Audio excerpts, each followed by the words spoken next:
Pemirsa dan pendengar rahmati Allah SWT, Alhamdulillah di pagi hari Jumat ini kita kembali diberi kesempatan dan kesehatan Allah SWT untuk melanjutkan pembahasan kita tentang faedah-faedah dari sejarah Islam. Yang mana pada jumpa kita kali ini akan membahas tentang sekilas tentang biografi Imam Bukhari, yaitu salah satu ulama yang sangat masyhur dari ulama muhaddithin, yang mana kitabnya merupakan kitab yang paling sahih setelah Al-Quran, sebagaimana dikatakan oleh Imam Nawawi dalam Arba'in Nawawiyahnya setelah melewatkan hadis yang pertama mengatakan asal kutub musannafah. Ya, setelah kitab Al-Quran, kitab yang paling mulia, yang paling sahih adalah Sahih Bukhari. Itu adalah ijma'nya para ulama tentang hal ini. Kemudian juga, dan sering kita mendengar nama beliau ya, hampir dalam setiap waktu mungkin ya, atau kita katakan bisa kita sebutkan dalam sehari tidak ada orang mungkin tidak pernah membaca nama beliau. Ya, mulai dari nama Rasulullah SAW, para sahabat yang selalu telah meriwayatkan hadis, kemudian hadis-hadis tersebut dikumpulkan oleh Imam Bukhari ya sekitar 5.000 sekian di dalam sahihnya ya. Dan tentu setiap hari para ulama, para talibul ilmi, para duat, kaum muslimin selalu tidak luput dari mendengar ya hadis-hadis yang akan Imam Bukhari setiap hari dalam kehidupan mereka. Nah, sangat penting kiranya kita mengenal bagaimana beliau ini dan kehidupannya dan sejarah kehidupan beliau sekilas ya, sehingga kita menambah rasa kecintaan kita kepada para ulama dan juga menumbuhkan rasa bagaimana kita ingin berqudwah dengan mereka, menteladani mereka ya. Imam Ibnu Katsir dalam Bidayah wa Nihayah menyebutkan bahwa beliau telah menulis salah satu biografi juga tentang Imam Bukhari ini ketika beliau mensyarah Sahih Bukhari. Tapi syarah Sahih Bukhari yang ditulis oleh Imam Ibnu Katsir ini tidak ditemukan apakah termasuk di antara kitab-kitab yang tersimpan di perpustakaan dunia, mungkin masih dalam bentuk manuskrip ya. Maka Imam Ibnu Katsir ketika menyebutkan sejarahnya, karena kita sebutkan ini pada saat ini karena memang berkenaan dengan pembahasan kita tentang kekuasaan Khilafah Bani Abbasiyah yang masa pemerintahan Al-Mu'tamin Allah ya, yang di mana dalam kekuasaannya meninggalnya Imam Bukhari dan beberapa imam lain dari penulis Kutubus Sittah ya, Imam Muslim ya, Tirmizi, kecuali An-Nasa'i. Nah, kita ingin mengenal sedikit ketika Ibnu Katsir juga di dalam tarikhnya dalam kitab Bidayah wa Nihayah ketika tahun 2556 itu Imam Ibnu Katsir menyebutkan ulama-ulama yang wafat pada tahun ini di antaranya Imam Bukhari. Nah, beliau menyebutkan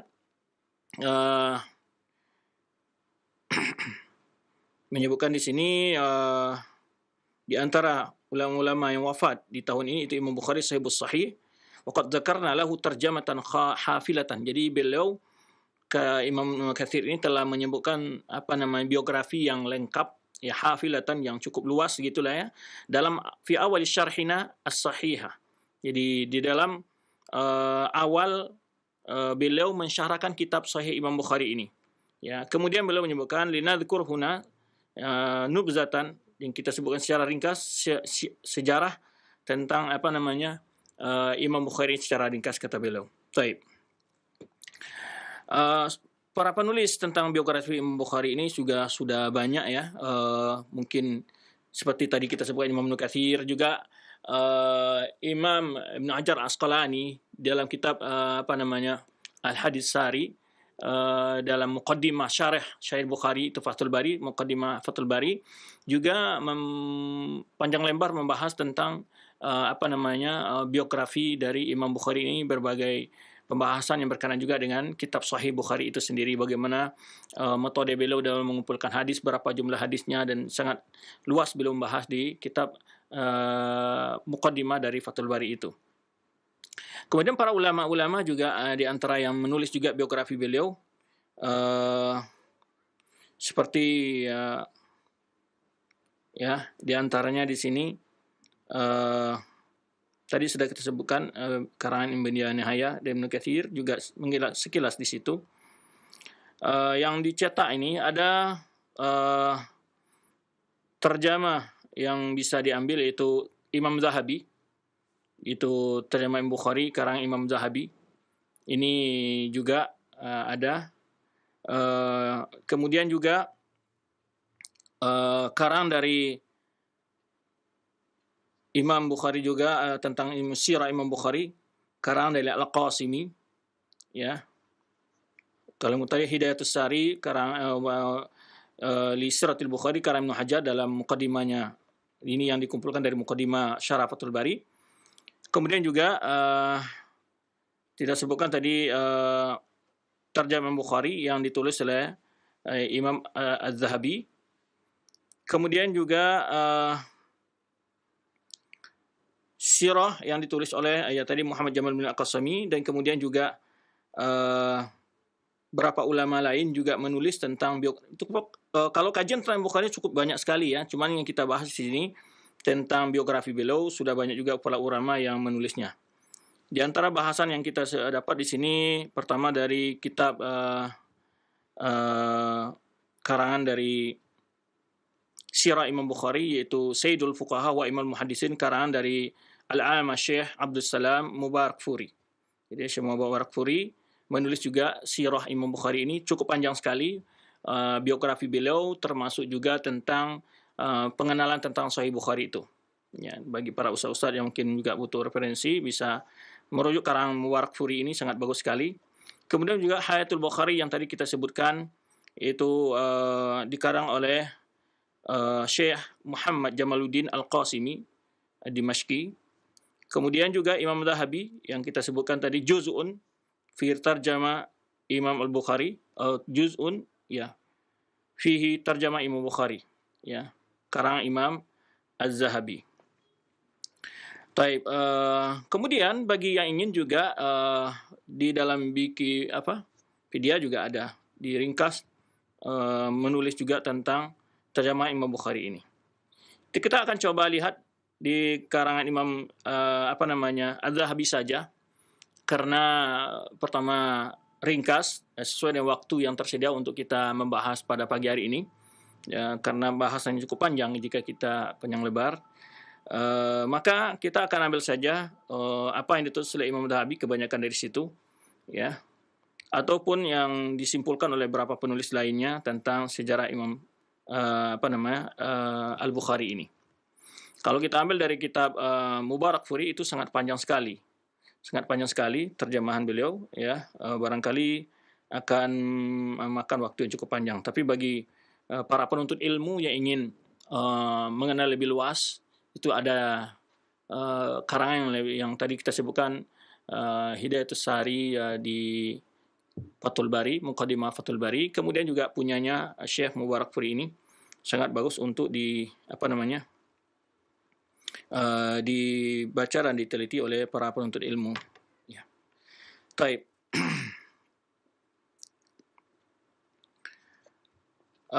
Mengenai nama beliau adalah Muhammad bin Ismail bin Ibrahim bin Mughirah Al-Bardizbah. Sebenarnya juga ini nasab ini juga disebutkan oleh Imam An-Nawawi dalam Arba'in Nawawi. Beliau ketika meriwayatkan hadis yang pertama dan diriwayatkan oleh Imam Muhaddisin. Nama beliau adalah Muhammad bin Ismail bin Ibrahim ibn al-Mughirah bin Bardizbah Al-Ju'fi Al-Bukhari.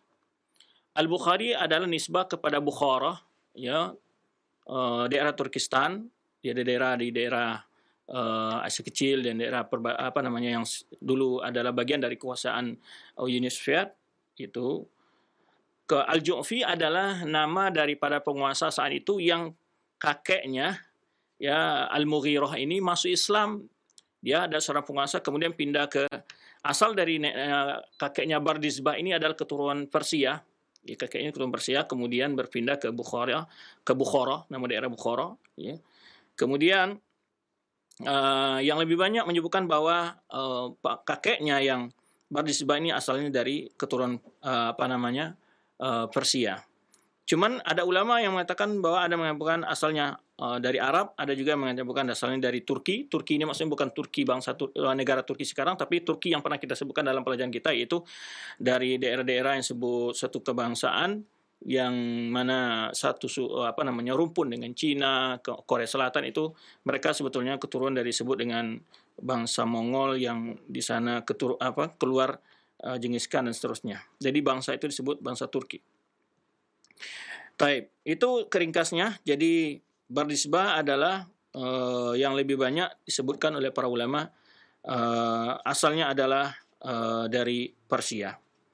Kemudian jadi kemudian Al-Ju'fi ini adalah nisbah di wala. Wala maksudnya di dalam ilmu nasab ada namanya walaan. Seseorang yang masuk Islam kepada seseorang, dia untuk menisbahkan dirinya ke situ sebagai hubungan keislamannya. Ya, jadi Al-Ju'fi itu nama daripada penguasa waktu itu. Jadi disebutkan juga Al-Mughirah itu masuk Islam di atas pemimpin atau kepala suku ya, atau dia dari apa namanya daerah Bukhara itu, yang kabilahnya disebut Al-Ju'fi. Maka disebutlah Imam Bukhari ke sana Al-Ju'fi Al-Bukhari gitu. Jadi karena beliau lahir di apa namanya di daerah Bukhara ini itu pada tanggal 13 Syawal 13 Syawal di malam Jumat ya pada tahun 194 Hijriah 294 Hijriah. Beliau lahir 294 Hijriah ya di daerah Ju'fi, di daerah Bukhara ya, malam Jumat tanggal 13 Syawal. Taib. Ini tentang kelahiran beliau ya. Kemudian adapun tentang kalau di jadi daerah Bukhara itu terdapat daerah Uzbekistan hari ini ya. Hari ini disebut negara Uzbekistan. Kemudian kalau di secara apa namanya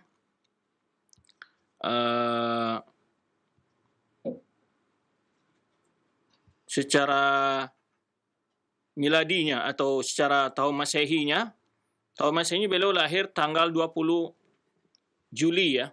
20 Juli tahun 810 Masehi. 20 Juli 810 Masehi dan meninggal 1 September 870 Masehi. Itu secara Masehi kelahiran beliau. Jadi beliau lahir di Bukhara, kemudian beliau bapaknya meninggal dan dia masih kecil, yaitu anak yatim beliau. Ya. Jadi beliau masih kecil, bapaknya sudah meninggal. Ya. Kemudian di waktu umurnya masih kecil juga, dia buta.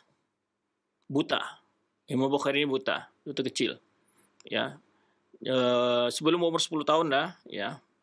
Kemudian disebutkan dalam sejarah, karena ibunya yang mendidik dia, ibunya ini terkenal seorang wanita yang salihah. Jadi dia punya saudara Ahmad, 2 orang bersaudara, Ahmad dan Imam Muhammad bin Ismail bin Ibrahim bin Mughirah Bardisbah. Jadi waktu kecil itu dia buta. Dan ibunya sangat sedih, kemudian ibunya dikenal sebagai seorang yang soleh. Dan Imam Bukhari juga menyebutkan bahwa orang tuanya, ayahnya juga seorang orang alim juga, pernah bertemu dengan Imam Malik. Bahkan beliau menyebutkan bahwa bapaknya dapat meriwayatkan hadis dari Imam Malik. Jadi memang keluarganya sudah termasuk keluarga yang sibuk dengan ilmu ya. Baitul ilmi lah istilahnya.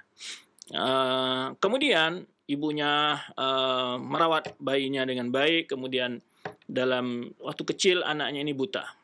Ibunya memohon kepada Allah Subhanahu wa taala agar Allah mengembalikan penglihatan anaknya. Disebutkan dalam sejarahnya bahwa setiap malam ibunya salat tahajud, menangis, selalu mohon kepada Allah agar Allah mengembalikan penglihatan anaknya ini. Lalu suatu kali ya ibunya memimpi dalam tidurnya, yaitu melihat itu Ibrahim alaihissalam. Jadi Ibrahim alaihissalam disebutkan. Lalu Ibrahim berkata kepada ibunya dalam mimpi itu, ya hadhihi qad raddallahu ala ibniki basarahu likasrati bukaiki wa likasrati du'aiki. Wahai wanita ini, Allah telah mengembalikan kepada anakmu penglihatannya ya, karena begitu lamanya kamu menangis, banyak yang kamu menangis dan begitu banyak kamu berdoa. Fa'asbaha wa qad raddallahu alaihi basarahu. Di pagi hari ketika ibunya bangun, bayinya sudah melek lagi, melihat. Satu keajaiban, suatu karamah dari ibunya. Satu karamah dari ibunya, ya, yang mana Imam Bukhari kembali bisa melihat. Ya, ini bentuk ya, salah satu faedah di sini ketika mendengar cerita-cerita orang soleh, tentu menggugah hati kita untuk yakin kepada pertolongan Allah Subhanahu wa taala. Dan begitu ikhlasnya doa seorang ibu terhadap anaknya, ya, bagaimana Allah berikan sebuah kemuliaan kepada ibunya untuk memberikan penglihatan anaknya. Jadi makanya di dalam mimpi itu ibunya melihat Nabi Ibrahim, katanya fara'at ummu Ibrahim alaihissalam fil manam.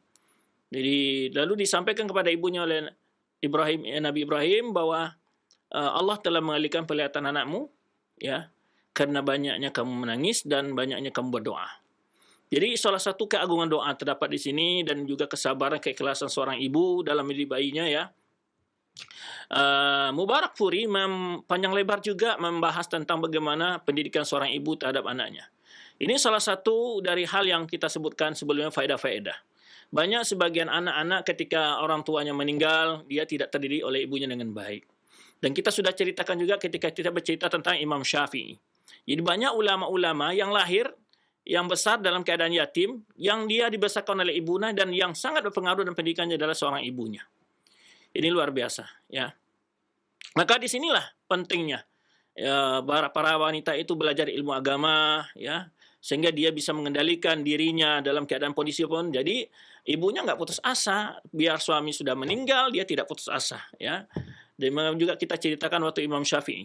Sehingga subhanallah, ya, kata kesolehan ibunya ini bukan hanya sekedar melihatkan mata anaknya saja, akan tetapi subhanallah anak menjadi seorang ulama besar yang dikenang dalam sepanjang masa. Bayangkan, dalam setiap hari tidak ada, mungkin tidak pernah disebut namanya, itu Imam Bukhari ini. Sungguh sangat bahagia dan beruntungnya seorang ibu, ya, memiliki anak seperti Imam Bukhari ini. Luar biasa, pahalanya luar biasa. Ya, berapa dia mendapat pahala ketika orang mengambil faedah dari kitab sahihnya ini. Subhanallah. Yang ibunya pasti selalu akan mendapat, ya, jeripaya dari anaknya yang soleh ini. Maka inilah hendaknya cita-cita seorang ibu terhadap anak. Ya, karena kalau ibu di zaman milenial ini banyak cita-citanya bukan menjadi anaknya sebagai orang yang berilmu, ya, tapi ingin menjadi anak yang miliarder, anak yang punya pekerjaan, yang punya penghasilan yang cukup dan seterusnya. Itu saja yang diimpikan oleh dia.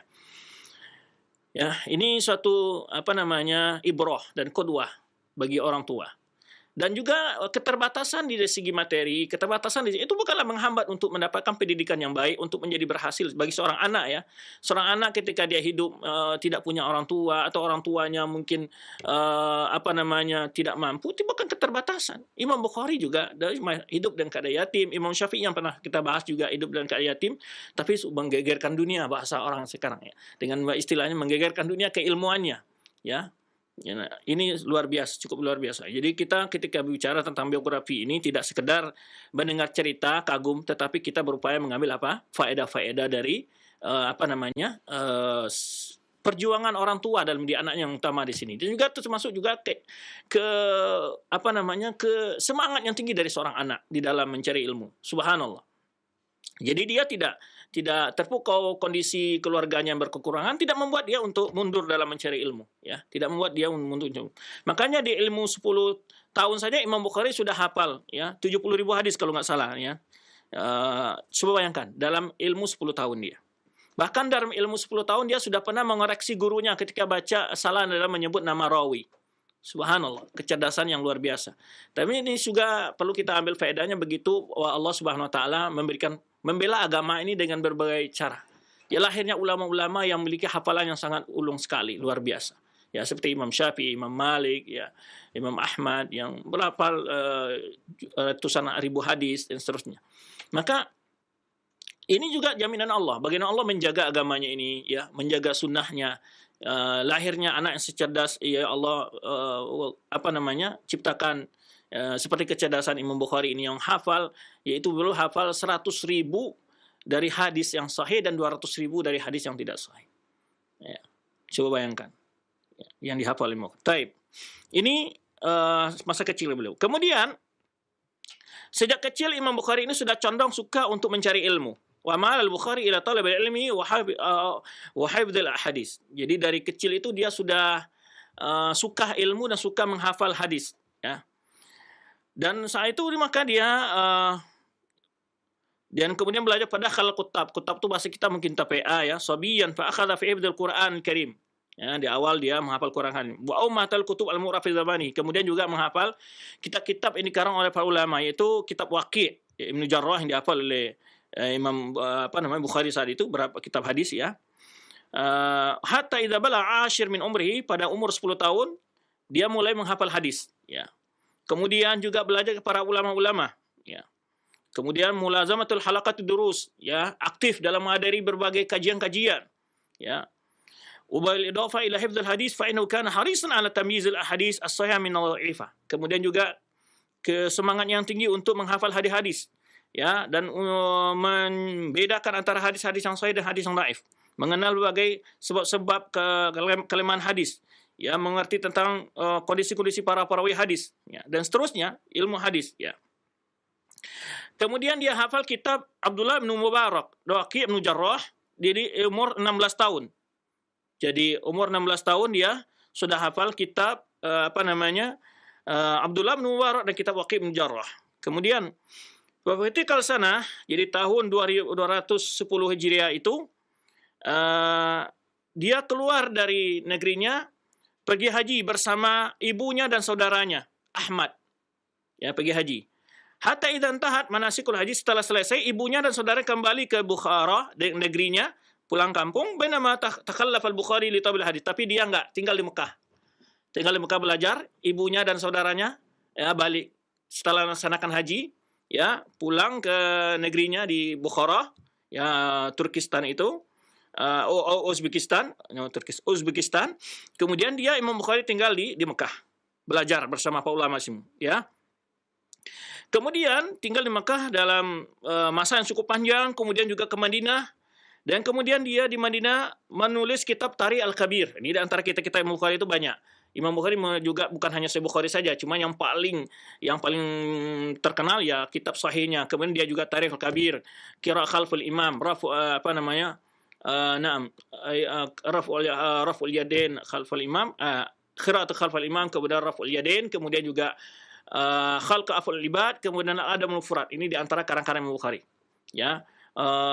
Bagi yang ingin kenal dengan akidah Imam Bukhari, beliau merinci kitabnya Khalq Af'al Ibad, yaitu sebagai bantahan ketika beliau nanti akan kita sebutkan difitnah oleh guru beliau sendiri Muhammad bin Yahya Az-Zuhli, ya. Karena di waktu beliau sudah terkenal sekali, sehingga beliau masuk ke Naisabur. Di Naisabur itu orang menyambut beliau dengan sangat ramai sekali. Ada rasa kecemburuan di sebagian gurunya, di antara Muhammad bin Yahya Az-Zuhli ini, ya. Ya, sehingga dalam suatu majelis Imam Bukhari menjelaskan ketika dia tanya tentang mazhabnya tentang Al-Quran Al-Karim.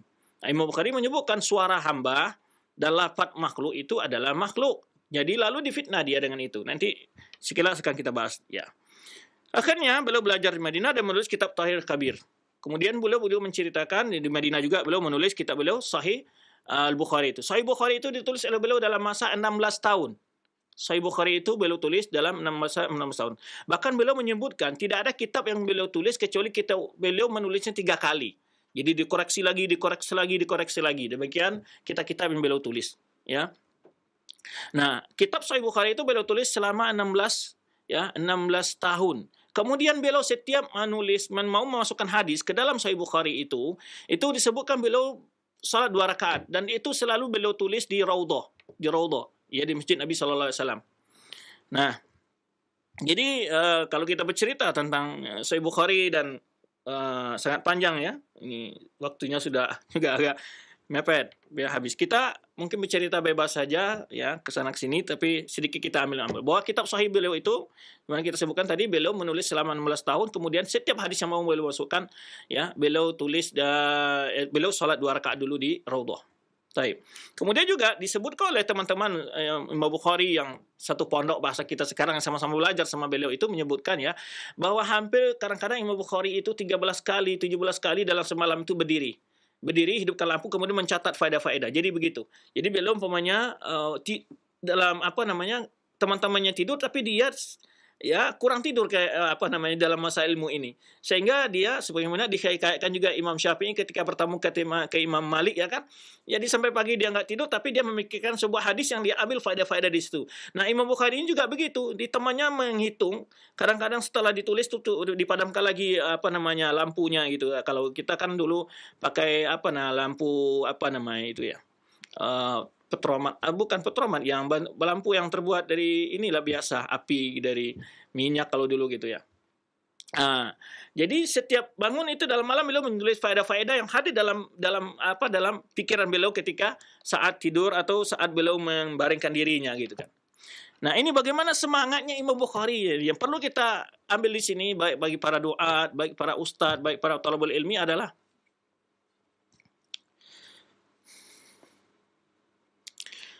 kesungguhan yang luar biasa ya yang dimiliki oleh Imam Bukhari. Kesabaran yang luar biasa di dalam mengumpulkan ilmu ya. Taib. Jadi itu bagaimana Imam Bukhari dalam menuntut ilmu ya, sekilas. Hanya sebetulnya panjang ceritanya. Mudah-mudahan nanti para ustadz yang lain bisa mengadakan suatu majelis membahas pengenalan ya tentang Imam Bukhari lebih luas lagi. Jadi dalam umur 18 tahun beliau sudah menulis kitab beliau Tarikh Al-Kabir ya. Di mana disebutkan oleh Abu Ja'far Muhammad bin Abi Hatim ini tilmiz dari Imam Bukhari ini. Kemudian waraquhu wa sahibuhu, ya teman Imam Bukhari juga. Qultu lil Bukhari, aku bertanya kepada Bukhari, kaifa kana ba'du amrik? Bagaimana ceritanya awal kamu menuntut ilmu ini? Bagaimana awal ceritanya? Qala alhamtu hifdzal hadis. Aku diberi ilham oleh Allah Subhanahu wa taala senang untuk menghafal hadis, ya. Fil kutab, yaitu di TPA, ya, di tempat belajar beliau. Wali asyara sinin, waktu itu aku masih umur 10 tahun, atau aqal, atau masih kurang. Kemudian wa qara'tu min al-kutab ba'dal asyri. Kemudian aku keluar dari TPA, bahasa kitanya ya, tempat belajar itu Al-Qur'an beliau. Fa ja'altu akhtalif ilal dakhili wa ghairihi. Jadi ada belajar kepada para ulama-ulama. Ya. Ada seorang yang disebut oleh Ad-Dakhili dini ghairihi. Faqala yawman fima yaqra. Jadi dia belajar kepada seorang guru dan dia membacakan sebuah sanad hadis, yaitu mengajarkan Sufyan an Abi Zubair. Nah, jadi Imam Bukhari ini menghafal hadis bukan lafadznya saja, tapi sanad-sanadnya, rangkaian sanadnya bukan hafal juga oleh dia ya. Nah, ketika dia mendengar seorang gurunya mengatakan Sufyan an Abi Zubair an Ibrahim, faqultu lahu, lalu aku tegur, aku beri koreksi. Inna Abu Zubair lam yarwi an Ibrahim. Nah, dia tahu bahwa Abu Zubair tidak meriwayatkan dari Ibrahim. Pantahara nih, lalu agak kesal itu guru ya. Ini sok tahu ini anak kecil, masih umur 10 tahun gitu kan. Kemudian faqultu lahu irji ilal asl. Ya, lalu aku katakan coba lihat asal maksudnya catatan atau tulis kitab yang ditulis oleh gurunya atau riwayat aslinya. Pada kala dia kemudian masuk ke rumahnya atau melihat bukunya, fakharaja faqala li, kaifa ya gulam? Lalu dia tanya oleh gurunya tadi, bagaimana riwayatnya yang benar wahai anak kecil gitulah, gulam anak muda gitulah. Qultu huwa Zubair ibnu Adi. Jadi bukan Abu Zubair, tapi Zubair bin Adi. Karena kalau dalam rawi-rawi hadis itu banyak yang nama mirip-mirip ya. Karena nama ayahnya mirip, karena nama bapaknya mirip, karena namanya mirip, nama bapaknya beda. Nah di sini nih gurunya bukan an Abi Zubair an Ibrahim. Bukhari menyebutkan bahwa Abu Zubair tidak akan Ibrahim. Yang benar itu adalah Zubair bin Adi an Ibrahim. Ya Zubair ibnu Adi an Ibrahim. Fa'akhadhal qalam minni wa aslahahu. Kemudian dia ambil penaku oleh guru itu, kemudian dia perbaiki catatannya. Wa qala sadaqta, lalu dia katakan benar engkau.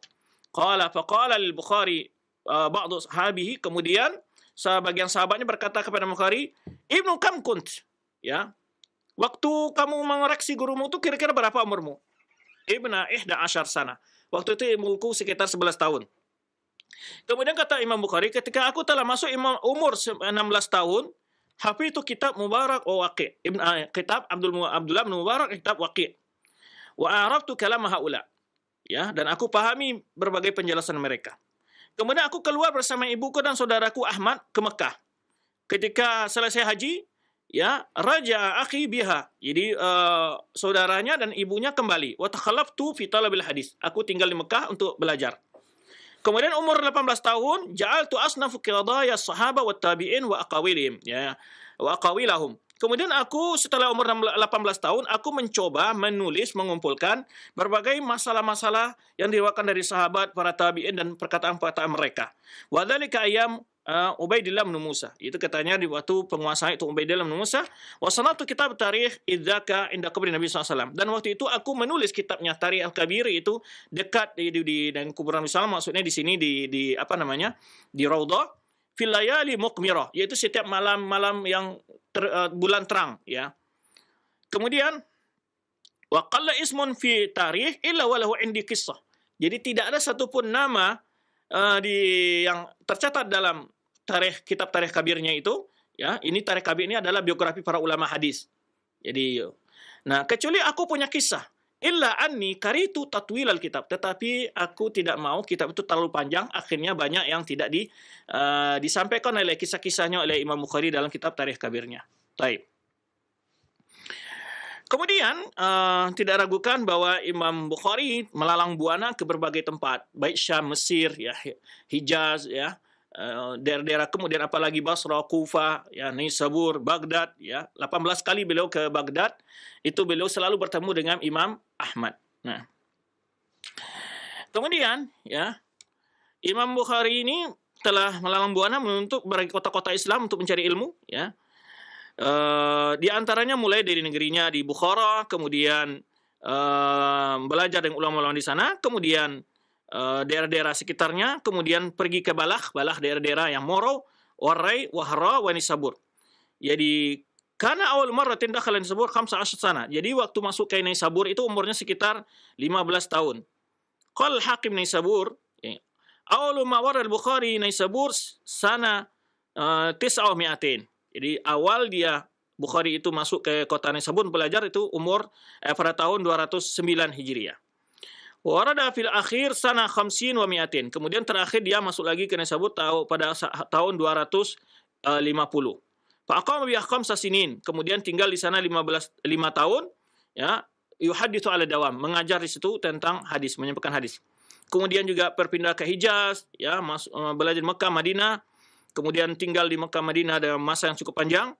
Kemudian, ya, belajar juga ke Irak, ya, Baghdad, Kufa, Basra, dan Syam, Damaskus, Wahims, dan Asqalan, dan seterusnya ke Mesir, ya. Nah, kemudian Khatib Baghdadi menyebutkan rahala fi talabil ilmi ila sairil muhaddis al-amsar. Imam Bukhari ini bahkan dia menyebutkan, ya, ada sekian guru, ya, atau puluhan ribu guru yang dipelajari, yang Imam Bukhari belajar bersama dia. Nanti akan disebutkan mungkin berapa jumlah gurunya dan murid-muridnya. Kemudian di sini sebutkan, Khatib Baghdadi menyebutkan di mana Imam Bukhari ini melalang buana, ya, atau kita berkelana menuntut ilmu berbagai para ahli-ahli hadis di berbagai kota Islam, di antara Khurasan, ya, dan Irak, kemudian Hijaz dan Syam dan Mesir, kata Khatib Baghdadi. Afwan, tadi saya sebutkan 8 kali, bukan 18 kali. Imam Bukhari menyebutkan dia masuk ke Baghdad sebanyak 8 kali, berulang-ulang gitu, ya. Kullu dzalika ujalis, ya, kullu dzalika ujalis Ahmad bin Hanbal, dan dia langsung berguru pada Imam Ahmad bin Hanbal. Sebanyak 8 kali dia, ya, berulang-ulang datang ke Baghdad. Faqala li fi akhir ma wada'tuhu, di akhir perjumpaan dengan Imam Ahmad, ya, akhir berjumpa dengan Imam Ahmad, dia berkata kepada Imam Ahmad, Imam Bukhari, ya Aba Abdillah. Jadi Imam Ahmad berkata kepada Imam Bukhari, tatrukul ilma wan nasa wa tasiru ila Khurasan, ya. Engkau tinggalkan ini ulama-ulama dan ilmunya. Ketika dia keluar dari Baghdad, Baghdad kan kotanya ilmu, ya, kota ilmu, ulama-ulama besar banyak di sana. Engkau meninggalkan ilmu dan orang-orang alim di sini, dan engkau pergi ke Khurasan, kata Imam Ahmad. Kayaknya Imam Ahmad keberatan Bukhari keluar dari Baghdad. Kemudian Imam Bukhari melaqaitu aksar min alfi rajulin min ahli ilmi. Jadi beliau menyebutkan aku berjumpa dengan lebih daripada 1000 orang ulama, ya, dari Hijaz, Makkah, Madinah, Kufa, Basra, ya, Baghdad, Syam, Mesir, ya. Laqaitum qarratin qarnan ba'da qarn. Jadi berulang-ulang, ya, beliau, ya, berkali-kali berjumpa dari waktu ke waktu, ya. Kemudian wa hum mutawafiruna aktsar min 46 sana. Jadi kata beliau sekitar jalan menuntut ilmu beliau sekitar berapa? 46 tahun.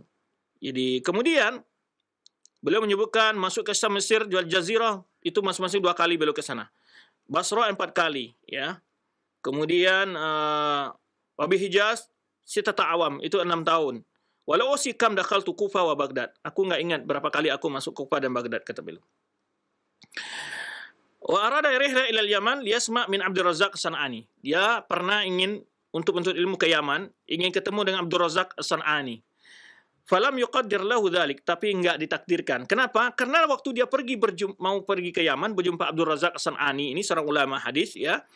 Qala Abdul Fadl bin Muhammad bin Tahir Al-Maqdisi, qadima al-Bukhari bi Baghdad sana 10 wa 200 wa azama al-mudi ila Abdul Razzaq bil Yaman. Jadi dikisahkan sini oleh Al-Maqdisi, ya, bahwa Bukhari itu masuk ke Baghdad pada tahun 210 Hijriah dan ingin bertemu Abdul Razzaq ke Yaman. Lalu berjalannya bertemu dengan Yahya bin Ja'far al-Binkandi, ya. Fastakhbarahu, lalu ditanya, faqala mata Abdul Razzaq. Kemudian disebutkan Abdul Razzaq sudah meninggal. Waktu itu kan informasi sulit, ya.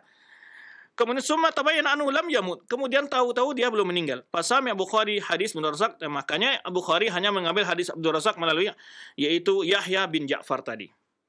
Ini kisah dia bagaimana mengejar para ulama, melalang buana, ya, berkelana mencari ilmu. Kemudian tadi sudah kita jelaskan bahwa Imam Bukhari punya guru lebih daripada 1000 orang, ya. Bahkan Imam Bukhari sendiri menyebutkan, ya, dia mengatakan katabtu al-alfi wa samanina nafsan laisa fihim illa sahib hadis. Aku menulis, mengumpulkan hadis-hadis itu dari 1080 orang. Ya, 1080 orang. Ya, tidak ada kecuali di tengah mereka itu kecuali orang-orang yang ahli hadis, sahib hadis. Kemudian juga Imam Bukhari menyatakan dakhaltu balah fasaluni an amli alaihim likulli man katabtu anhu fa'alamtu alfa hadisin an alfi syaikhin. Jadi juga Bukhari masukkan ketika aku masuk ke Balah, satu daerah Balah namanya, lalu di sana para penuntut ilmu meminta agar aku menimlakan kepada mereka hadis-hadis, maka aku imlakan kepada mereka itu sekitar 1000 hadis dari 1000 syekh, dari 1000 orang gurunya, ya. Kemudian Imam Bukhari tidak merayakan semua hadis yang didengar dari gurunya, tetapi dia memilih, ya, syekh yang dia pilih, syekh yang siqah, ya, yang terpercaya. Kemudian pernah dia ditanya dengan sebuah hadis, ya Aba Fulan tarani audallis, ya, pernah dia di konfirmasi sebuah hadis kepada dia, apakah dia katakan, wahai Aba Fulan, apakah engkau mengira aku ini suka tadlis? Tadlis itu adalah memberikan sebuah riwayat atau hadis dengan ada sedikit perubahan dari nama rawi atau ada gambaran yang tidak jelas dari silsilah sanadnya. Taraktu ana 10,000 hadis, ya. Taraktu ana 10,000 hadis rajulin li fihi nazar. Jadi dia mengatakan aku tinggalkan sekitar 10.000 hadis. Jadi setiap orang, bagi orang-orang yang aku lihat dia itu tidak fihi nazar. Ya, fihi nazar ini bahasa yang digunakan untuk melihat ada catatan pada hadisnya. Wa taraktu mislahu aw aktsar minhu. Bahkan aku tinggalkan seperti dia itu, ya, yang setiap ulama-ulama yang dilihat hafalannya lemah lah, atau kemudian ada lain-lainnya cacat daripada sanad-sanadnya. Baik, di antara gurunya yang masyhur, bahkan Imam Bukhari sangat menghormati, ada Ali Al-Madini. Bahkan Imam Bukhari menyebutkan, aku tidak merasa diriku sangat mastakartu nafsi inda ahadi illa inda Ali Madini. Aku tidak merasa diriku ini sangat kecil di sisi siapapun kecuali di sisi Ali bin Al-Madini. Ya, Ali bin Al-Madini yang gurunya, dan juga Imam Ahmad gurunya, Ishaq bin Rahuya gurunya, Yahya bin Ma'in, wa Fadl bin Lukain, dan lain dari guru-gurunya yang masyhur, ya, dari atba' tabi'in.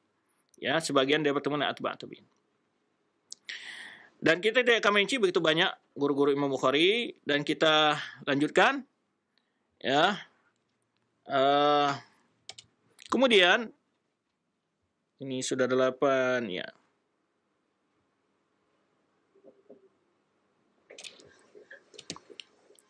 Tingkatan-tingkatan Syekh Bukhari ini, Syekh Imam Bukhari memiliki tingkat-tingkat dalam gurunya.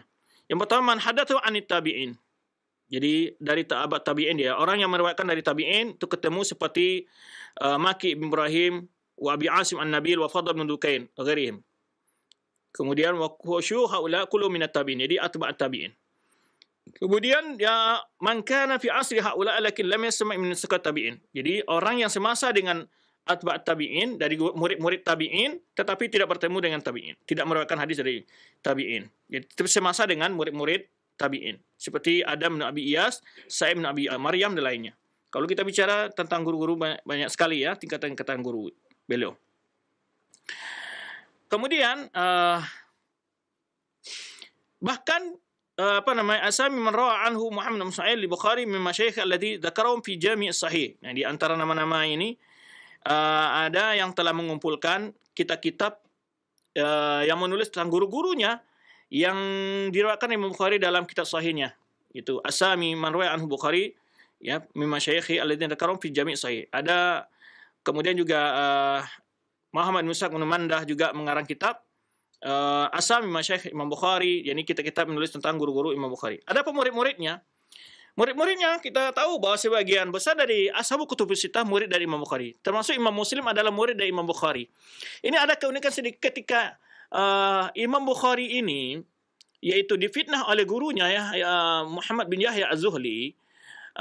Kemudian ini juga gurunya Imam Muslim nih, Yahya Az-Zuli ini. Ketika di Naisabur itu ketika orang menyambut ada kecemburuan, ada hasad sebagian ulama-ulama Naisabur di antaranya gurunya Muhammad bin Yahya Az-Zuli ini yang ketika itu orang-orang difitnah Imam Bukhari dan akhirnya banyak orang meninggalkan Imam Bukhari.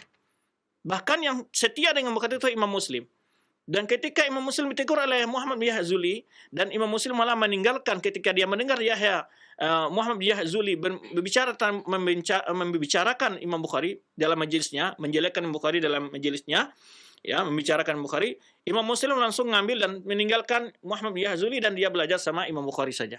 Jadi Imam Muslim yaitu kitab sahih setelah Bukhari itu adalah muridnya Imam Bukhari. Ya, murid Imam Bukhari dan termasuk Imam Tirmizi, ya, muridnya juga Imam Al-Bukhari. Baik. Kemudian ya itu diantaranya yang terkenal juga di antara murid Muhammad bin Yusuf Al-Firabri. Firabri ini adalah rawi kitab sahih yang langsung dari Imam Bukhari yang riwayatnya yang masyhur dari Imam Bukhari. Kemudian menjadi muridnya itu juga termasuk teman-temannya jadi murid Imam Bukhari seperti Abu Hatim Ar-Razi, yang masyhur Abu Hatim Ar-Razi, ulama jarh wa ta'dil, kemudian Abu Zur'a Ar-Razi, ya, juga terkenal Abu Bakar bin Abi Asim, kemudian Ibrahim bin Ishaq Al-Harbi dan lainnya. Kemudian di antara penghafal-penghafal yang ulung juga menjadi murid Imam Bukhari adalah, jadi untuk mengenal seseorang tadi inilah satu faedah saya ingin sampaikan bagaimana manhaj memilih guru. Manhaj memilih guru. Karena sering kita, Ustaz, bagaimana kita tahu ini Ustaz ini Ahlus Sunnah atau Ustaz ini betul mengikuti manhaj salaf dalam belajarnya atau tidak? Yaitu dilihat dari gurunya. Maka oleh sebab itu para ulama ketika menyebutkan biografi para ulama-ulama hadisin selalu menyebutkan gurunya. Biar tahu di mana dia manfaat ilmu.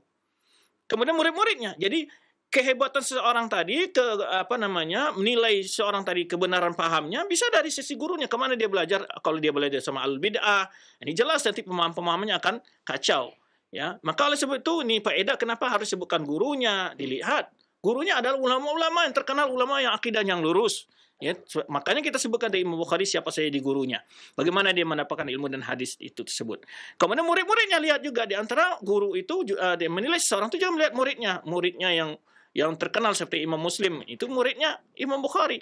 Jadi melihatkan bagaimana kedudukan Imam Bukhari sisi ilmunya, lihat lagi muridnya kan gitu. Makanya di antara menilai orang ini bagaimana ilmunya yang menghasilkan murid-murid yang juga pintar-pintar, yang bagus-bagus, itu yang alim. Nah, maka di antara muridnya itulah Imam Muslim, Ibnu Khuzaimah juga ini ulama hadis juga punya Sahih Ibnu Khuzaimah dan ini di antara ulama dihitung dari ulama Syafi'i. Kemudian Abdurrahman An-Nasa'i, Imam Nasa'i, Sunan Nasa'i, ya.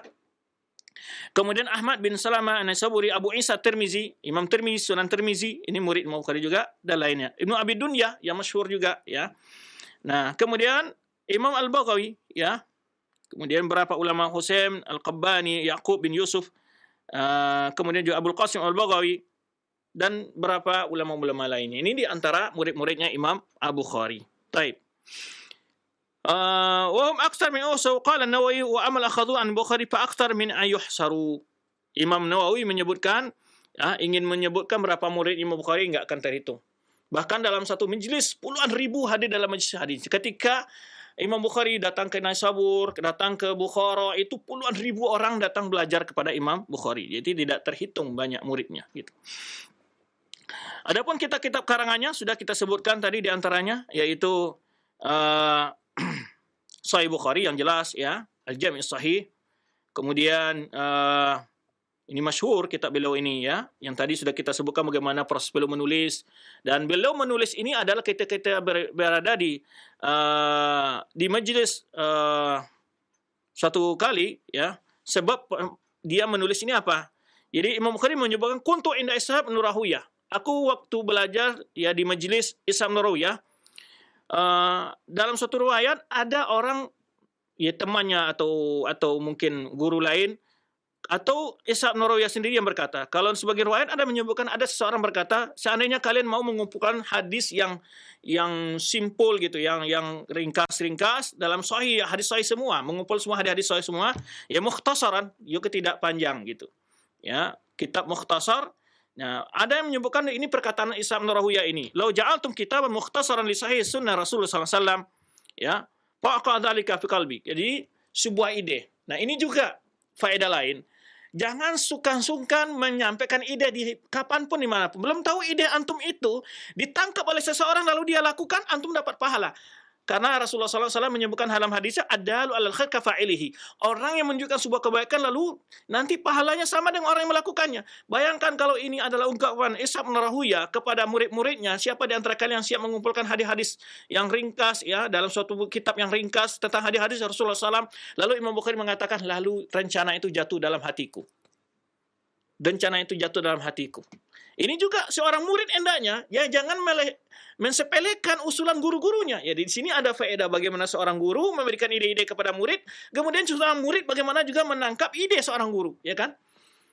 Subhanallah. Jadi memang kalau kita melihat bagaimana para ulama belajar dahulu ya, belajar bukan sekedar datang ya, kemudian selfie, kemudian cerita kiri kanan, habis itu makan-makan, habis ngaji makan, kemudian senda gurau, tidak begitu. Ya, ini kadang-kadang ilmu kita perlu agak diperbaiki lah. Ya, perbaiki lagi bagaimana kondisi kita belajar, benar-benar belajar dengan serius ya, fokus. Maka sebab beliau menulis sahihnya ini, yang itu kitab yang paling sahih setelah Al-Quran ini, itu ada gara-gara diungkapkan oleh seorang gurunya. Nah, ini bayangkan pahala itu. Pahala yang dapat oleh seseorang mengatakan tadi, ya baik guru Ishaq bin Rahuyah atau lainnya mengatakan hal itu, tapi yang jelas orang yang mengeluarkan ide ini pasti sudah dapat pahala, karena itu berkat idenya datang pikiran itu, ya sehingga dilakukan oleh Imam Bukhari. Subhanallah. Kemudian juga kita lihat bagaimana seorang murid yang cerdas langsung menangkap ide dari seorang guru dan dia lakukan. Nah. Kemudian disebut qad jama'a fihi Bukhari hawali. Jadi dalam Sahih Bukhari terkumpul sekitar hadis 7.593 hadis. Ya. Sebenarnya yang dihitung oleh menurut hitungan Muhammad Fuad bin Abdul Baqi. Taib. Dan kemudian ikhtara Imam Bukhari min baini 600,000 hadis yahfazuha. Jadi hadis yang 7.593 hadis ini itu diintisarikan oleh Imam Bukhari dari sekitar berapa? 600,000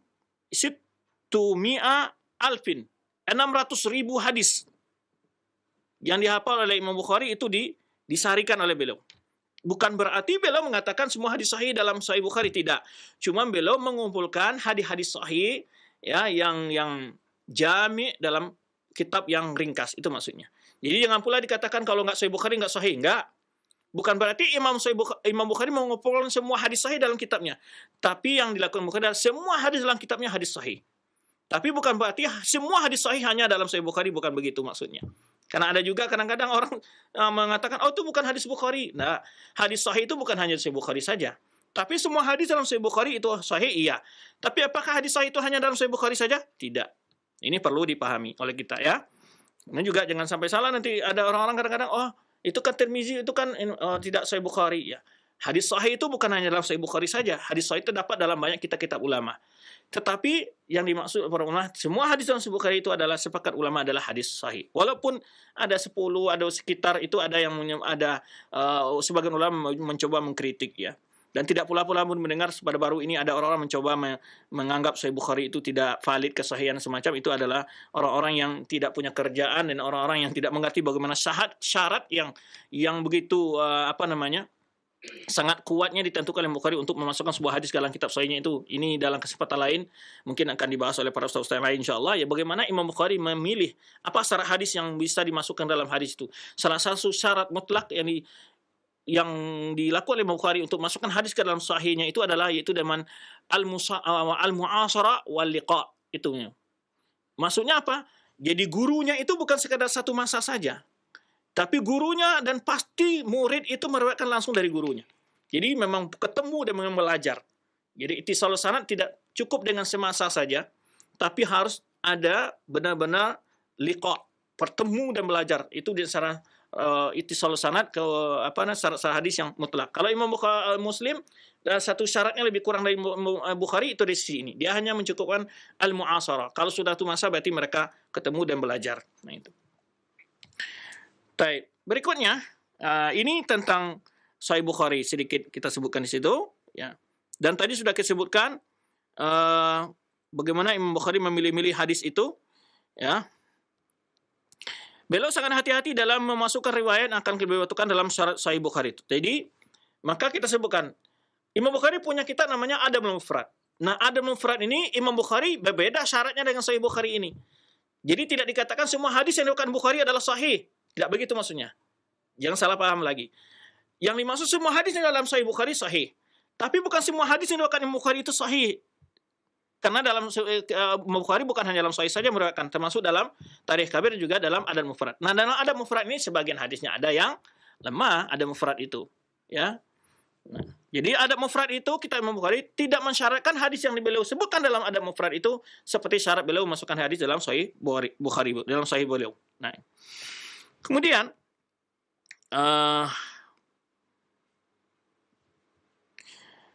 beliau menyebutkan di sini, yaitu beliau menyebutkan ayyakuna mu'asir liman yarwi anhu. Jadi syarat rawi yang meriwayatkan harus satu masa dan mendengar langsung, ya.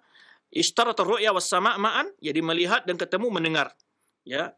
Kemudian wujub ittisaf rawi bi thiqah, ya, thiqah, adil, dabat, itqan, wara. Ini syarat-syarat Imam Bukhari. Baik. Kemudian وقرر المؤرخون أن البخاري لما فرغ من تصنيف كتاب الصحيح عرضه على عدد من أكابر علماء عصره. Jadi setelah Imam Bukhari selesai menulis kitabnya ini, nah ini juga metode-metode ini yang perlu juga sebagai kita untuk menulis kitab-kitab para thalabul ilmi ya. Kita kalau bisa ya diperiksakan dulu sama teman-teman kita yang punya ilmu yang bisa meredaksi tulisan-tulisan kita. Ini di antara satu faedah. Jadi Imam Bukhari sebagaimana Imam Malik menulis Muwatta, itu juga meriksakan kitab-kitab kepada ulama-ulama. Ya, silakan dibaca para ulama. Karena para ulama mendapatkan kitab yang sangat bagus. Nah, Imam Bukhari juga begitu. Setelah selesai, ya dalam masa 16 tahun beliau mengumpulkan hadis itu, kemudian beliau juga setelah selesai beliau meriksakan kitab-kitab pada guru-guru di antara Imam Ahmad, Ali Madini, Yahya bin Ma'in. Wa syahidu lahu bi sihhati ma fihi minal hadis. Ulama-ulama jibal ini ulama-ulama yang besar ini, Imam Ahmad, Yahya bin Ma'in, Ali Madini, itu mengatakan semua hadis-hadis ini mereka akui sahihnya. Dalam kitab yang telah dikumpulkan oleh Imam Bukhari tersebut. Jadi, ini manhaj Imam Bukhari. Bukan sahih menurut Bukhari saja sebetulnya hadis itu. Bahkan bisa katakan kalau Imam Ahmad sudah baca, ya Al-Madini sudah baca, ya Nu'ain sudah baca, berarti itu sebetulnya kita bisa katakan hadis ini disahihkan juga oleh mereka, kan gitu. Karena mereka telah meriksa kitab Imam Sahih Bukhari tersebut dan mereka syahidu lahu bi sihhati ma fi minal hadis. Ya, semua mereka mengakui hadis yang terdapat dalam sahih. Ya. Kemudian di antaranya disebutkan bahwa Abu Ja'far Al-Uqaili berkata, "Lamma alafa al-Bukhari kitabahu fi sahih al-hadis, aradu ala alim Madini wa Ibnu Ma'in wa Ahmad bin Hanbal wa ghairihim." Jadi tatkala Imam Bukhari menulis kitab sahihnya, yaitu Imam Bukhari ini meriksakan kitabnya itu kepada Ali Madini, Yahya bin Ma'in dan Imam Ahmad dan lain-lainnya, famtahanuhu. Lalu mereka mencoba menguji Imam Bukhari. Fakallamahum, lalu dijawab oleh Imam Bukhari, qala lahu kitabuka sahihin illa arba'at hadis. Jadi di antara mereka ada yang mengatakan kitab ini hadisnya semua sahih kecuali 4 hadis saja. Nah, qala al-Uqaili wa qawlu fiha al-Bukhari wa hiya sahihah. Sebetulnya yang benar pendapat yang 4 hadis yang menjadi catat oleh para ulama itu yang tidak sahih, sebetulnya kata Uqaili, ya ini juga ulama hadis yang menulis biografi tentang ulama-ulama hadis ya. Ya, ada kitabnya Uqaili menulis kitab namanya Ad-Du'afa, orang-orang yang lemah riwayatnya. Nah, dia berkata, sebetulnya 4 hadis itu al-qawlu fiha, yang benar pendapatnya adalah pendapat Bukhari tentang kesahihan hadis itu. Ya. Summa talaqatul ummah ba'dahum biqabul bi'tibar asal kutub ba'dal Qur'an al-Karim. Kemudian kitab Bukhari itu ya diakui oleh para ulama, diterima oleh para umat, merupakan kitab yang sahih setelah Al-Qur'an, yang paling sahih setelah Al-Qur'an. Wa aqbal ulama ala kitab al-jami', ulama ya menerima mempelajarinya, mensyarahnya ya. Oleh sebab itu berkata Muhammad Yusuf Al-Banuri mengatakan adahal kasyamsi fi kabadis sama balaga aqsal qabul wal majd was sana, di mana kitab Sahih Bukhari ini itu melalang buana ke mana-mana, dikaji di mana-mana, yang menjadikan kitab yang sangat digandrungi para ulama untuk dikaji dan disyarah. Ya, tidak sedikit syarah. Ya, tapi syarah yang termasyhur dari Sahih Bukhari ini itu di antaranya Fathul Bari, kemudian juga Umdatul Qari ya, dan berapa syarah-syarah lainnya. Baik. Kemudian itu diantara tentang pengenalan kitab sahih beliau sekilas ya. Kalau kita ingin cerita juga tentang bagaimana kehebatan hafalan Imam Bukhari ini, diceritakan oleh Khatib Baghdadi dan para ulama, dan Ibnu Katsir juga menyebutkan beliau ini diuji oleh para ulama setiap datang ke beberapa kota. Di antaranya pernah di Baghdad, yaitu 10 ulama, ada 100 hadis diacak oleh ulama Baghdad. Mereka ingin menguji hafalan Bukhari ini. Ya, 100 hadis diacak. Sanadnya, matanya dibolak-balik, sanadnya dibolak-balik, kemudian dicampur aduk. Hadis Syam dimasukkan ke Mesir, Mesir ke Madinah. Jadi 10 hadis masing-masing. Ada 10 ulama mengacak 10 hadis. Jadi hadis 100 hadis ini mereka bagi 10 hadis, masing 10 orang ulama memegang 10 hadis. Lalu ketika Imam Bukhari datang diuji. Ya, ingin mereka menguji Imam Bukhari, apakah Bukhari ini hafalan kuat atau tidak. Mulai dari satu orang membacakan 10 hadis, kata Imam Bukhari, la alam hadal hadis. Kemudian ada lagi yang kedua, yang ketiga, sampai 10 orang, semua Imam Bukhari mengatakan hadis-hadis yang mereka bacakan tidak diketahui oleh Imam Bukhari. Lalu ulama menjelaskan, bukan berarti Imam Bukhari tidak tahu. Kalau orang tidak punya ilmu hadis, dia akan katakan, oh Imam Bukhari ini nggak punya hafalan. Bukan begitu maksudnya. Hadis-hadis yang kalian bacakan, saya tidak temukan sanadnya begitu, atau saya tidak temukan sanadnya begitu dan matanya begitu. Itu maksud Imam Bukhari. Itu nggak pernah saya kenal hadis ini. Lalu setelah itu Imam Bukhari bagaimana? Imam Bukhari mencoba mengurai hadis yang 100 tadi, beliau pindahkan sanad ini ke matan ini, beliau temukan matan masing-masing dengan sanad masing-masing. Kata Bukhari, hadis kamu yang kamu bacakan tadi, itu sanadnya dibaca oleh fulan, ini sanadnya begini. Hadis yang kamu bacakan tadi, sanadnya dibawakan oleh fulan. Sanad hadisnya itu, ini matanya dibacakan oleh fulan. Dikumpulkan kembalikan oleh Bukhari semua hadis yang diacak 100 tadi ke sanad masing-masing, ke matanya masing-masing. Ya, sehingga kembali hadis itu sebagai riwayat yang benar. Akhirnya di situ di antara ulama tadi sangat kagum dengan Imam Bukhari tentang hafalan Imam Bukhari tersebut. Ini betul-betul ahli. 100 hadis diuji, ya, diacak sanad matanya oleh ulama 10 orang ini. Kemudian juga pernah diuji oleh Bukhara. Imam Ibnu Katsir dalam bidayahnya juga menceritakan beliau diuji, di antara ada ratusan ulama menguji beliau pernah di Bukhara. Ini disebutkan oleh Imam Ibnu Katsir ya dalam tarikhnya Bidayah Nihayah. Jadi beliau ini karena sekian masyhurnya hafalannya, ya setiap kota itu kadang-kadang mencoba mengujinya. Yang paling masyhur riwayatnya menguji beliau adalah tentang riwayat tadi yang disebut oleh Khatib Baghdadi. Beliau dicoba dites hafalannya oleh 10 orang ulama dengan mengacak 100 hadis. Baik. Kemudian kitab lain Adab Mufrad, ini kitab yang bicara tentang akhlak, ya. Hadis-hadis berbicara tentang akhlak. Jadi kitab Adab Mufrad. Kemudian tadi yang kita sebut Raful Yadain fi Shalah. Ini Qurratul Ainain bi Raful Yadain fi Shalah. Jadi ini beliau berbicara tentang yaitu riwayat hadis yang bicarakan tentang boleh mengangkat dua tangan dalam salat adalah sunnah yang ditetapkan, itu maksudnya. Kemudian juga kita belajar qiraah khalfal imam, ya. Ini juga beliau membantah syubhat-syubhat dan orang yang tentang baca di macam imam, tentang baca dan bantahan terhadap orang-orang yang menyanggah hal tersebut. Kemudian tarikh tadi yang sudah kita bahas, Tarikh Al-Kabir, itu kitab beliau yang kemudian dari Tarikh Al-Awsat, kemudian juga Tarikh Al-Saghir. Ini tarikh-tarikh karangan dari Imam Bukhari, karang-karang dari Imam Bukhari. Kemudian Ad-Du'afa As-Saghir, ya. Tetapi yang termasyhur kitab beliau tadi yang sebutkan Al-Qira'ah Khalfal Imam, Raf'ul Yadain, ya. Kemudian juga ada Mufrad, kemudian Tarikh Kabir karena Sahih Imam Bukhari. Ini di antara karang-karangan yang masyhur. Dan kemudian yang masyhur lagi dalam akidah yaitu Khalqu Af'al Ibad. Khalqu Af'al Ibad ini adalah jawaban terhadap tuduhan beliau dalam masalah akidah dan beliau jawab di sana. Bagi kalau orang ada baru-baru ini juga sempat viral, ada orang mencoba mengatakan Imam Bukhari mentakwil masalah wajah. Ya, sebetulnya itu tidak ditakwil oleh Imam Bukhari dalam ayat Al-Qasas dan lainnya yang mereka sebar itu viralkan. Akan tetapi itu orang yang memahami maksud dari ungkapan Bukhari itu yang keliru. Dan kalau ingin tahu tentang akidah Imam Bukhari bisa dibaca kitab Tauhid di akhir kitab Sahih Bukhari atau kitab Khalful Ibad. Di situ beliau membantah akidah Asy'ariyah, membantah akidah-akidah yang lainnya. Ya. Karena beliau di situ mengimani semua sifat-sifat Allah tanpa menyerupakan dengan Allah Subhanahu wa taala. Mengimani semua sifat Allah SWT tetap menyerupakan sifat-sifat Allah dengan sifat makhluknya. Jadi beliau mengingkari itu mazhab Jahmiyah, mazhab Mu'tazilah, ya, beliau bantah dalam kitab Khalq Af'al Ibad. Baik. Kemudian itu di antara kitab-kitab yang beliau tulis. Apakah mazhab fikih Imam Bukhari? Ini juga banyak. Para ulama mengatakan Imam Bukhari itu tidak memiliki mazhab tersendiri. Mazhab beliau adalah mazhab al-hadis. Karena dalam mazhab, dalam memahami nusus agama ini, mazhab fikih para mujtahidin yang masyhur ada 4. Walaupun ada mazhab lainnya sebetulnya, tapi yang masyhur adalah mazhab Imam Abu Hanifah, mazhab Imam Malik, mazhab Imam Syafi'i dan mazhabnya pengikut dari Imam Ahmad. Tapi ada lagi mazhab muhaditsin namanya, fiqhus sunnah yang muhaditsin di antara Imam Bukhari.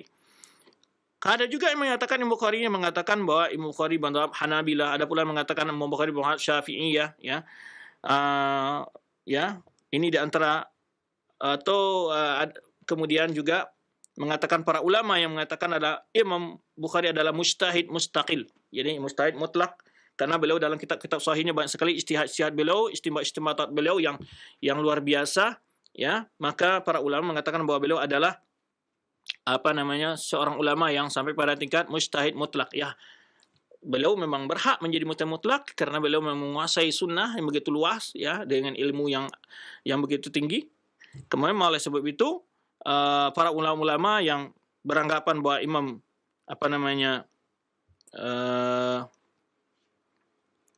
bahwa Imam Bukhari ini adalah mujtahid mutlak adalah diungkapkan oleh para ulama-ulama di antara Imam Zahabi, ya.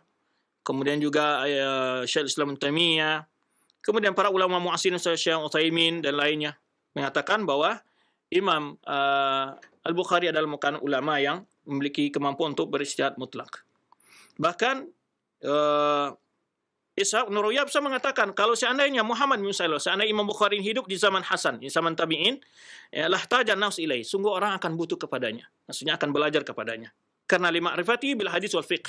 Karena begitu dalam ilmunya tentang hadis dan fiqh. Kemudian juga Qutaibah bin Sa'id mengatakan juga, ya, ini di antara guru-guru beliau, ya. Jalastu fuqaha wal ubbad waz zuhad.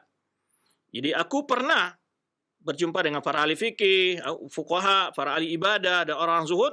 Fama ra'aitu mundu aqiltu misla Muhammad ini. Aku tidak pernah melihat sejak aku kenal Muhammad bin Mas'ud ini Imam Bukhari, yaitu fi zamanihi ka Umar fi sahabah. Jadi Imam Bukhari itu di zamannya seperti Umar di zaman sahabat, kata Qutaibah bin Sa'id, ya. Kemudian Muhammad bin Abi Hatim, anak bin Ahmad, sami'tu Hashim bin Abdullah biqul, qala li Abu Mus'ab Ahmad bin Abi Bakar Al-Madini. Muhammad bin Ismail ini Imam Bukhari afqaza andana wa absar min Ibn Hanbal. Bahkan mereka mengatakan Imam Bukhari itu adalah orang yang lebih faqih, ya, dan lebih paham bahkan daripada Imam Ahmad, kata Mus'ab, ya, Abu Mus'ab Ahmad bin Abi Bakar Al-Madini. Kemudian banyak sekali pujian-pujian ulama tentang keilmuan Imam Bukhari ini. Kemudian sifatul khalqiyah, Imam Bukhari terkenal dengan orangnya sangat pemurah, sangat murah. Jadi disebutkan bahwa beliau banyak harta-harta beliau yang ditinggalkan oleh orang tua beliau sebelumnya itu beliau infakkan untuk membiayai para talabul ilmi. Jadi beliau juga orang yang sangat warak, bahkan beliau tidak mau sedikit pun memakan hal-hal yang syubhat, ya. Kemudian ibadah beliau adalah yang sangat khusyuk dalam salatnya, ya, dalam banyak beribadah, ya memang ini yang harus dilakukan oleh para talabul ilmi, para duat, ya, di samping berilmu juga memperbanyak ibadah yang luar biasa, ya. Di mana disebutkan Imam Bukhari adalah abidan mukatsiran syadidal khusyuk fi salatihi, sangat khusyuk dalam salatnya. Pada suatu hari dia salat, ya, wailahi syaghilun aw sarifun, tidak pernah ada yang membuatnya tidak memalingkan dia dari salatnya atau mengganggunya. Kemudian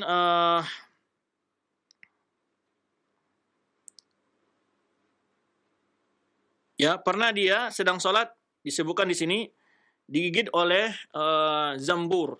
Zambur ini kalau kita mungkin kalajengking, ya, kalajengking. Dan beliau tidak merasa kecuali setelah selesai salat. Demikian khusyuknya beliau dalam salatnya. Bahkan sahabatnya bertanya, kenapa engkau tidak merasa tadi? Dia mengatakan, aku sedang membaca surat, yang surat itu sangat aku sedang asyik memahaminya, sehingga dia tidak merasakan apa yang dia alami ketika disengat oleh kelenjeng tersebut. Maka disebutkan oleh dia, faqala kuntu fi suratin ahbabtu an atammaha. Aku membaca surat yang aku ingin mentamatkannya atau menyelesaikannya. Baik. Kemudian Imam Bukhari juga disebutkan bahwa hampir setiap hari Ramadan, kalau bulan Ramadan, bahkan setiap hari beliau bisa khatam Al-Quran. Ya, demikian memang berbeda sekali, ya. Berkatakan As-Subki menyebutkan kan Al-Bukhari yakhtimul Quran kula yawmin naharan wa yaqra fil lail inda sahar. Jadi disebutkan di sini hampir setiap hari Imam Bukhari itu khatam Al-Quran. Ya, subhanallah. Ya, di ibadah-ibadah yang luar biasa yang dilakukan oleh para ulama, mereka bukan hanya sekadar ilmu saja. Kemudian waraknya luar biasa, ya, Imam Bukhari ini, di mana sangat hati-hati dalam setiap harta yang mau diambil, harta yang mau dimakan, ya, tidak mau, ya, mengambil perkara-perkara yang ada dalam syubhat. Jadi meninggalkan syubhat adalah sikap warak yang harus dimiliki oleh seseorang dalam beragama, dalam kehidupannya ini. Ya, masih panjang sebetulnya waktu membatasi kita. Kisah terakhir yang ingin kita sebutkan tadi, kisah fitnah beliau adalah ketika beliau difitnah oleh gurunya di Naisabur, Muhammad bin Yahya Az-Zuhli, dituduh mengatakan Al-Quran itu adalah lafaz makhluk, ya, lafzu bil Quran makhluk, dituduh demikian. Padahal Imam Bukhari bukan maksudnya adalah lafaz yang ketika makhluk membaca Al-Quran itu ada suara makhluk, itu yang dimaksud Imam Bukhari. Jadi perbuatan makhluk adalah makhluk, itu yang bukan maksudnya adalah yang dilafatkan oleh Al-Quran. Karena Imam Ahmad mengatakan, barang siapa mengatakan Al-Quran lafzi bil Quran makhluk, itu adalah Jahmi, kata Imam Ahmad. Nah, penafsiran Imam Ahmad ini dibawa ke dalam ungkapan Bukhari yang dipelintir oleh orang-orang, sehingga akhirnya Imam Bukhari dikucilkan gara-gara dianggap menyelisihi akidah Ahlussunnah wal Jamaah. Lalu inilah yang menyebabkan beliau mengarang kitab beliau Khalqu Af'al Ibad, yaitu makhluknya perbuatan makhluk, ya. Kemudian setelah beliau dikucilkan, beliau pindah ke Bukhara. Di Bukhara ini beliau diminta oleh gubernur atau pemimpinnya untuk mengajarkan hadis-hadis ke anaknya, ke rumahnya. Tapi Imam Bukhari enggan, saya tidak ilmu itu didatangi, itu maksudnya. Tapi Imam Bukhari tidak mau membawa hadis-hadisnya untuk ke tempat untuk mengajar secara khusus di rumah orang-orang tertentu saja. Imam Bukhari menyebutkan bahwa majlis saya terbuka untuk siapapun saja. Nah, atas keberatannya itu kayaknya pemimpinnya ini agak sedikit kecewa, ya. Akhirnya setelah itu datang pula kabar dari Muhammad bin Az-Zuhli tentang fitnah ini sampai kepada dia, dan akhirnya Imam Bukhari juga diusir dari Bukhara. Kemudian dia pindah kepada satu tempat dekat dari Bukhara juga, ya. Kemudian setelah itu beliau sakit dan meninggal pada yaitu tanggal 1 Syawal, yaitu saat hari raya Idul Fitri tahun 256 Hijriah, ya. Sebelum disalatkan setelah zuhur, salatnya dikuburkan setelah zuhur. Jadi itulah kisah singkat dari Imam Bukhari di mana beliau wafat pada tanggal 1 Syawal tahun 256 Hijriah di Samarkand, ya. Dari Samarkand, daerah yang berdekatan dengan daerah beliau tempat dilahirkan, itu di Bukhara.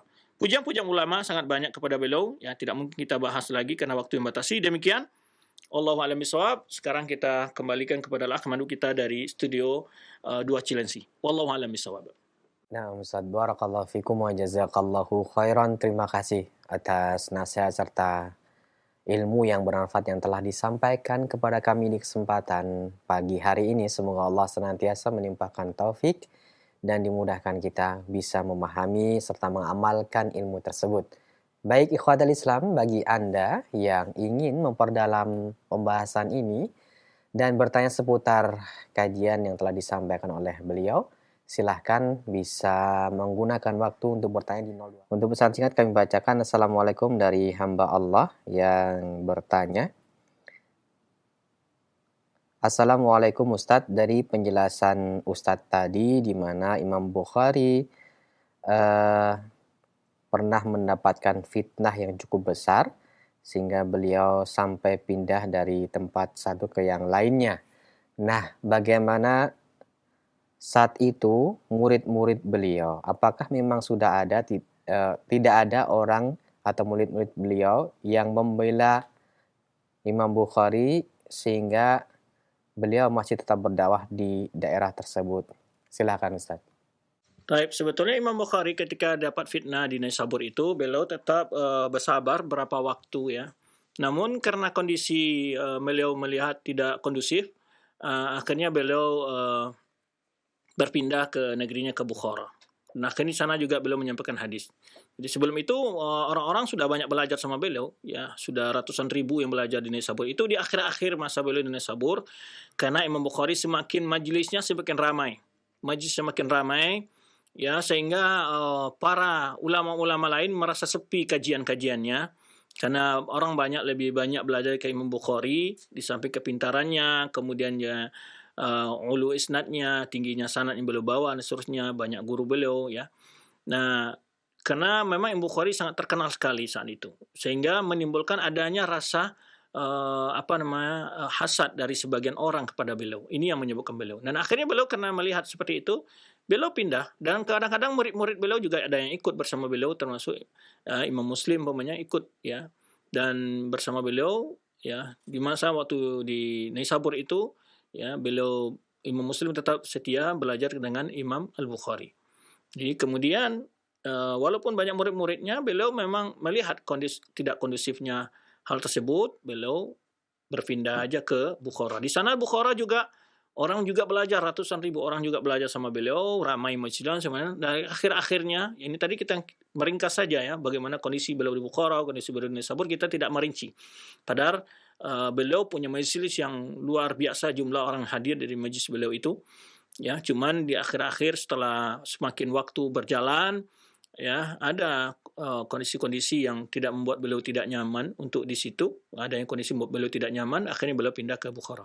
Di Bukhara beliau dalam waktu yang cukup lama juga mengajar, kemudian juga terjadi kondisi yang tadi disebutkan di mana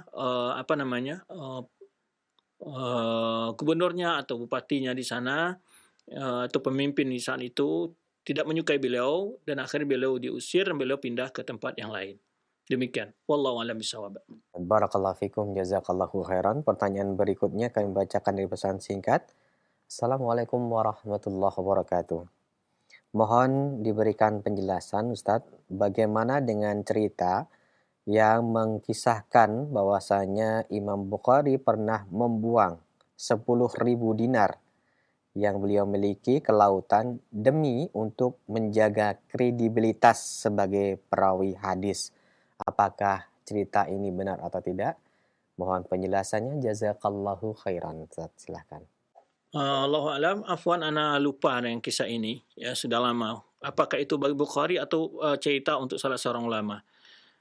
Kalau nggak salah itu cerita bukan Bukhari, cerita ulama lain kalau nggak salah. Wallahu alam. Saya saat memurajaah, mengulang kembali membaca maklumat tentang Imam Bukhari dalam dari kemarin ya, belum saya temukan kisah itu. Tidak ada ulama membahas kisah itu tentang yang sepanjang saya baca, kitab yang saya baca tidak menyebutkan kisah itu di dalam terjemahan Imam Bukhari. Wallahu a'lam bishawab.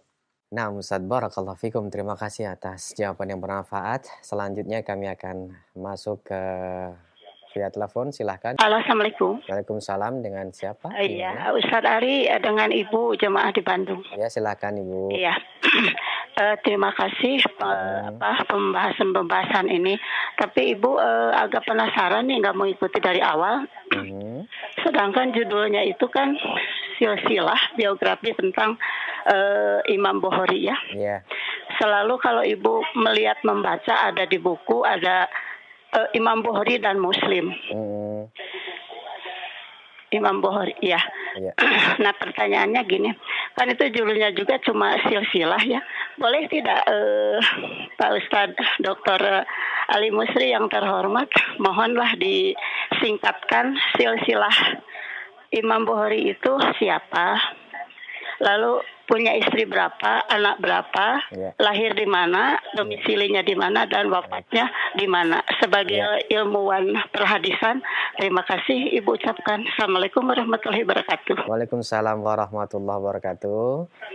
Bisa disimak Ustadz, mohon maaf karena Ibu tadi tidak menyimak dari awal sehingga mungkin terluput dari penjelasan Ustadz berkaitan dengan kisah Imam Bukhari ini. Silakan Ustadz. Baik, Imam Bukhari tadi kita sebutkan Muhammad bin Ismail bin Ibrahim ibn al-Mughirah bin Bardizbah al-Bukhari. Lahir di daerah Uzbekistan, itu salah satu tempat namanya Bukhara, ya, Uzbekistan. Tanggal 13 Syawal tahun yaitu 294 Hijriah, atau bertepatan dengan tanggal 20 Juni tahun 810 Hijriah. Kemudian beliau wafat di daerah Uzbekistan juga, atau Samarkand juga, tanggal 1 Syawal tahun 256. Beliau lahir di 94 Hijriah, wafat di tahun 256 Hijriah. 194 Hijriah, wafat di tahun 256 Hijriah, atau wafat beliau tanggal 1 September 870 Masehi. Beliau tidak punya istri ya. Secara saya bacakan beliau tidak disebutkan ada punya berkeluarga atau memiliki keturunan ya. Wallahu alam, karena ya dalam usia yang 52 tahun beliau wafat. Ya, dalam usia yang 52 tahun beliau wafat. Itu di antara hal yang tentang Imam Bukhari. Ya, tentang keluarga beliau tidak banyak dibahas dan beliau tidak punya keturunan ya, secara apa yang disebutkan oleh para penulis biografi beliau. Wallahu a'lam bishawab. Iya Ustaz, terima kasih atas penjelasan singkat berkaitan Imam Bukhari tadi. Semoga bermanfaat untuk Ibu yang bertanya khususnya, serta kita yang menyimak pada kesempatan kali ini. Berikut kami berikan kesempatan kembali, silahkan. Kami akan berikan kesempatan. Halo. Halo, Assalamualaikum warahmatullahi wabarakatuh. Waalaikumsalam warahmatullahi wabarakatuh. Dengan siapa ini, di mana? Pak Amin dari Jonggo. Kemungkinan nih kurang begitu tepat dengan tema gitu. Tapi sangat ini tentang amalan pagi petang. Itu bismillahirrahmanirrahim dulu ma'ismillahirrahmanirrahim. Bahwa Samil Basir betul enggak gitu. Dan ayat kursi diawali dengan wailah hukum. Gimana tuh? Ada tuntunan nggak tuh? Ya. Assalamualaikum warahmatullahi wabarakatuh. Waalaikumsalam warahmatullahi wabarakatuh. Silakan Ustaz. Baik, memang di antara doa azkar atau doa pagi sore yang kita sebutkan adalah Bismillahirrahmanirrahim. Itu ada.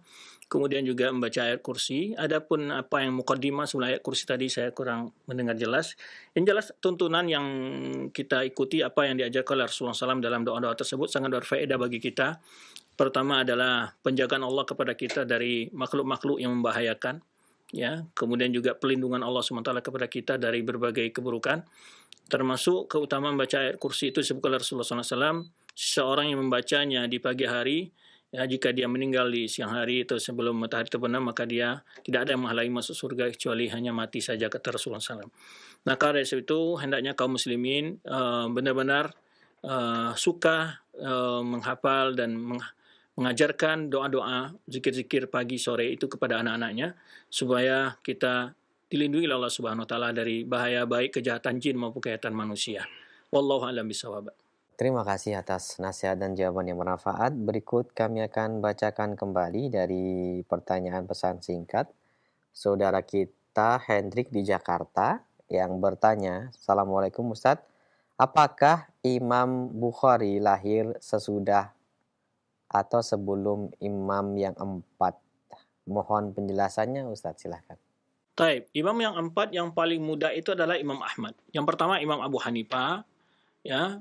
Kemudian Imam Malik, kemudian Imam Syafi'i. Imam Syafi'i telah kita bahas. Beliau wafat di tahun 204 Hijriah. Lahir di tahun 150 Hijriah. Kemudian Imam Abu Hanifah wafat di tahun 150 Hijriah. Ya. Jadi yang semasa atau salah satu dari imam yang 4 itu adalah menjadi guru Imam Bukhari, yaitu Imam Ahmad. Tadi kita sebutkan bahwa Imam Bukhari ke Baghdad sebanyak 8 kali. Beliau katakan bahwa beliau selalu berjumpa dengan Imam Ahmad, dan di akhir kali Imam Ahmad berpisah dengan Imam Ahmad merasa keberatan Imam Bukhari meninggalkan Baghdad. Engkau tinggalkan ilmu dan para ulama-ulama dan engkau pergi ke Naisabur. Nah, ini kisahnya dia pergi ke Naisabur yang tadi kita sebutkan. Di sana dalam terjadi fitnah seperti itu, dan akhirnya beliau demi menjaga untuk ketenangan kaum muslimin di negeri Naisabur. Jadi alasannya bukan karena beliau dikucilkan saja, tapi untuk tidak terjadi fitnah, ya, karena mungkin murid-murid Imam Bukhari juga akan keberatan dengan fitnah itu, nanti terjadinya kegaduhan. Akhirnya Imam Bukhari pindah ke negerinya, balik ke Bukhara atau ke Uzbekistan. Wallahu a'lam bishawab. Jazakallahu khairan, terima kasih Ustadz atas jawabannya. Kami akan bacakan untuk pertanyaan dari pesan singkat. Pertanyaan terakhir Ustadz, mohon maaf karena terbatasnya waktu kita. Bismillah, Assalamualaikum warahmatullahi wabarakatuh, dari hamba Allah di Bekasi yang bertanya, Ustadz, apakah benar pernyataan sebagian kaum muslimin yang mengatakan kitab Sahih Bukhari adalah kitab paling sahih yang ada di bumi ini setelah Al-Quran dan ijma? Silakan Ustaz. Ya, itu ungkapan para ulama. Bukan satu dan dua orang para ulama mengatakan bahwa kitab yang sahih setelah Al-Quran di muka bumi adalah yaitu Sahih Bukhari. Itu ungkapan para ulama yang sering diulang-ulang dalam banyak ungkapan. Ya, setelah Al-Quran kitab yang paling sahih adalah Sahih Bukhari. Itu bagaimana dengan kitab suci yang lainnya Ustaz? Kan ada Taurat, Injil, Zabur. Nah, itu kitab-kitab itu tidak ada yang sahih hari ini.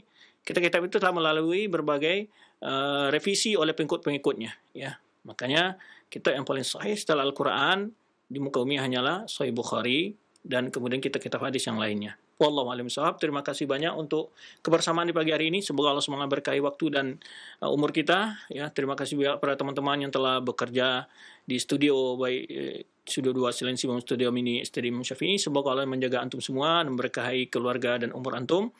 Dan pemirsa dan pendengar semua selalu dijaga oleh Allah SWT dalam kebaikan. Terima kasih. Wallahu a'lam bishawab. Subhanaka Allahumma bihamdika asyhadu an la ilaha illa anta astaghfiruka wa atubu ilaik. Wassalamualaikum warahmatullahi wabarakatuh.